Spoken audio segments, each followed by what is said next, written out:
Bonjour les amis turfistes, c'est Simon, j'espère que vous allez bien, que vous êtes bien installés, que vous êtes connotés. Les infos pour le quintet de ce jeudi.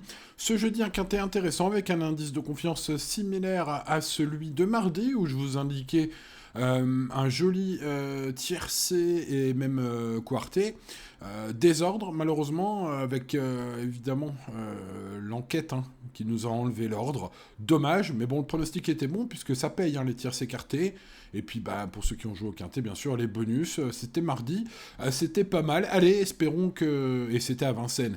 Espérons qu'encore aujourd'hui, à Vincennes, ça se passe bien pour mes chevaux préférés globalement, avec, vous le voyez, 16 partants, des chevaux d'âge, qui vont se disputer la gagne sur 2850 mètres, pour ce qui est des numéros 1 à 10. Mais attention, vous l'avez peut-être déjà vu dans ce tableau, les numéros 11 à 16, eux, eh bien, rendent 25 mètres. Il faut en tenir vraiment compte. Allez, c'est parti avec l'étude de tous ces partants. Les amis, n'oubliez pas le petit pouce pour se lancer. Allez, c'est parti. Super cheval sur gazon, Olerolov, le numéro 1, ne semble être qu'un simple outsider dans ce lot très relevé. Ce Hongre de 8 ans est peu adepte des exploits à Vincennes dans sa carrière, où je n'ai pas trouvé tant de bonnes perfs que cela, même s'il y en a quelques-unes, c'est trop rare pour en faire un cheval possible pour surprendre, je pense. Donc je n'ai pas gardé dans mes jeux, ni dans mes bases, ni dans mes préférés, ni dans mes champs réduits. Voilà. Passons au numéro 2, Furioso Flini, facile gagnant du prix d'Herbray sur 2100 mètres. Il est au top, du coup, c'était très bien. Aujourd'hui, c'est pas JMB, mais c'est Mathieu Mottier, donc pour ce qui est de la forme du pilote, il n'y a pas de souci. C'est un cheval qui n'a pas de marge, c'est un Hongre de 10 ans, là il affronte entre guillemets les jeunes, puisqu'il a les 7 ans, donc bon, bah du coup, ça va être plus dur. Je ne le vois pas gagner, mais je le vois dans l'emballage final avec un Mathieu Mottier des grands jours. Donc attention à ce numéro 2. Attention au numéro 3 également, Gardon, qui est en forme et déféré des 4 pieds pour la première fois de l'hiver. C'est un cheval qui a déjà été déféré des 4 dans sa carrière, mais pas cet hiver. Et pourtant, il a déjà gagné. Donc la forme saisonnière est là, une place dans le quintet est possible. Voilà, il est de retour de Cagnes, où il a bien couru par 2 fois. Il devrait bien courir à Vincennes.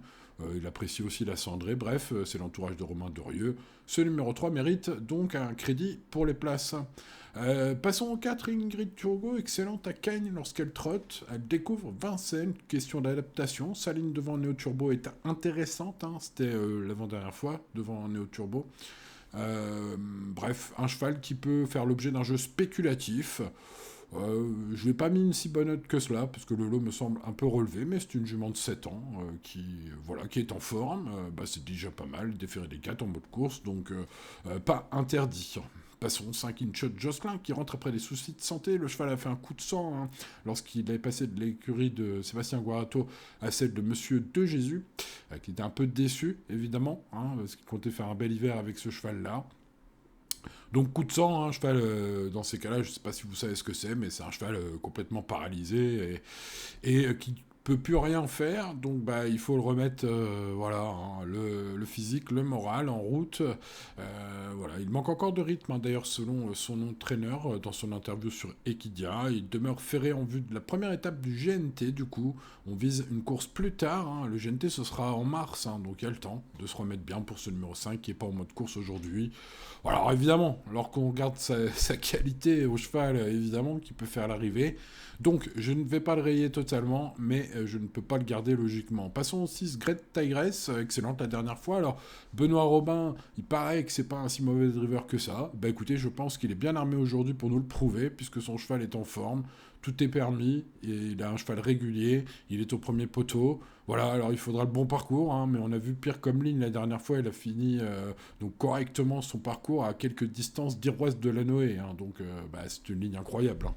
Passons au 7, Fast Cash, qui manque de conditions selon son coach, qui est ferré. Il aura fort à faire face aux jeunes. Je recommande l'impasse sur ce numéro 7. Passons au numéro 8, Heraldic. Rentrant après avoir eu la maladie de Lyme, ce fils de Bird Parker n'a plus rien fait de bon depuis mai 2024. Alors évidemment, si l'on se fie à sa qualité et à sa série incroyable précédente, il avait couru 20 fois, pratiquement, je crois, de mémoire, 16 ou 17 fois sur le podium en 20 courses. C'est sûr que ça pourrait être une surprise. Alors on va le mettre en mode tour, parce qu'il est quand même un peu équipé course avec Gabriele Gelormini aujourd'hui. pourquoi pas pour ce bel engagement, une grosse surprise de ce numéro 8, pour les champs réduits. Passons au numéro 9, Gamin de Mahé, ce bon vieux Gamin de Mahé, qui a désormais 9 ans, me semble encore capable de défier les jeunes. Et oui, il est frais, il est bon, et il a toujours montré une belle valeur, voilà, quelle que soit l'opposition, Gamin de Mahé. Superbe engagement au premier poteau aujourd'hui, on est en mode course, voilà, c'est peut-être une belle occasion de briller pour Gamin de Mahé, même si la présence des jeunes refroidira peut-être les joueurs de simples gagnants placés. Ceux qui prennent des bases en quintet, je pense, voilà, devront faire regarder des deux yeux et ce numéro 9. Voilà, c'est mon avis. On passe au numéro 10, Ilaya, engagé, l'engagement parfait, puisque c'est le cheval le plus riche du premier poteau. Yoann Le Bourgeois manette, l'improbante l'avant-dernière fois, bonne note la dernière fois dans le prix de Granville, la plus riche du premier poteau, je le disais, difficile d'aller contre ce grand favori, logique, évidemment. Bon, là, on passe au second poteau et on va rayer le numéro 11, Gala Durfist, qui effectue une rentrée et est ferré ce jeudi. On fait l'impasse. Le numéro 12, Grindelwald, est en bonne condition, comme le prouve son podium du 18 janvier dans le prix de Brest, au niveau groupe 3. Aujourd'hui, nous sommes au niveau B, les amis, donc Grindelwald peut viser au moins une place.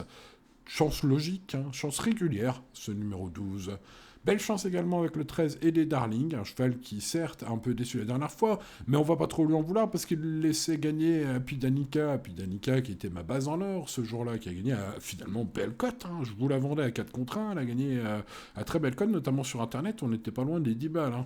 Donc encore une base en or de plus dans la collection de janvier, bref. Collection 2025, Apidanica, base en or, ça c'est fait. Alors aujourd'hui, il y a des Darling débarrassés d'Apidanica.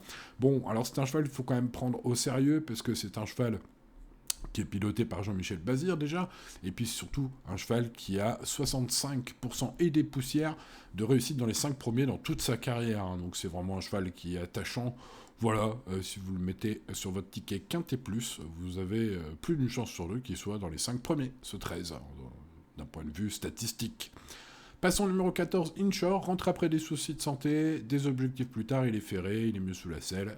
Je vous recommande l'impasse sur ce 14. Passons au 15, Armée Gemma, une fille de Bodyguard qui n'a pas été convaincante dans le prix de Belgique, mais qui redescend évidemment très très nettement de catégorie. J'ai senti Marc Sassier confiant, Benjamin Rochard est aux manettes, pourra bien se racheter ce jeudi. Ce numéro 15 me semble recommandable pour un ticket logique. Je ne garderai pas le numéro 16, Espace Winner, qui affronte un lot trop relevé, sa forme actuelle n'est pas étincelante, on va pas trop l'en vouloir, c'est un cheval de 11 ans.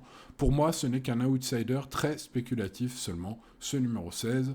Je ne garde pas. Voilà. Allez, alors qui est-ce que je garde ? Eh bien, je garde Gamin de Mahé, évidemment, pour une base dans les 5 premiers. J'espère que le bel engagement va lui profiter, même s'il affronte les jeunes. C'est un super cheval qui, lors de toute sa carrière, m'a souvent régalé. Et voilà, je vais le mettre dans mon quintet en base, ce numéro 9. Après, à quelle position, ça, c'est une autre question. Passons au 10, le favori logique, l'engagement est en or. Évidemment, Ilaya est au top du top en ce moment, un peu rêvé meilleur prix aujourd'hui, si l'on juge en tout cas sur sa ligne probante de sa victoire l'avant-dernière fois et sur sa belle sortie où elle fait une bonne note dans le prix de Granville. Le coup d'après, difficile de faire sans ce numéro 10 qui sera le grand favori. Harley Gemma, le numéro 15, Marc Sassia assez confiant, Benjamin Rochard aux manettes, évidemment on descend de catégorie, c'est pas le prix de Belgique aujourd'hui, 8e du prix de Belgique, ça peut suffire pour rendre 25 mètres ici, pour ce 15. En tout cas, je pense qu'il faut garder ce 15 logiquement. Great Tigress vient de bien finir, et je pense que bien terminé en retrait d'Iroise de la Noé, qui a été la grosse note du prix d'Amérique dimanche dernier, est une bonne chose. Donc ce numéro 6, God Tigress, espérons Benoît Robin, qui paraît-il n'est pas un si mauvais pilote que cela, de briller cet hiver à Vincennes. Et donc, voilà, il en a l'occasion, je pense, avec ce numéro 6, pour qui tout sera question de parcours. Cela nous donne donc 9, 10, 15 et 6, les amis turfistes, avec un degré de confiance assez élevé, entre guillemets, élevé aussi, sur les numéros 13 et des Darling et 12 Grindelwald, qui sont deux super chevaux aussi. Donc on est en 6 chevaux. Après, l'hésitation est peut-être un peu plus permise entre le 3, le 2, et puis le 8, peut-être en mode tourien éradique, suite à maladie, mais engagement superbe. Pourquoi pas? 9, 10, 15, 6, 13, 12, 3, 2, regret le 8. Voilà, les amis turfistes, mon prono pour le quintet de ce jeudi 30 janvier à Vincennes. Allez, jouez bien, restez raisonnables, les amis turfistes, comme tous les jours, et tout ira bien. N'oubliez pas le petit pouce sur la vidéo, merci à ceux qui le mettent, vous êtes les meilleurs. N'oubliez pas de vous abonner si vous nous rejoignez, les amis, vous découvrez cette chaîne. N'oubliez pas de mettre la petite cloche sur YouTube pour ne rien manquer, être averti des futures vidéos. Et à demain pour de nouvelles aventures. Merci de votre fidélité. Ciao, ciao.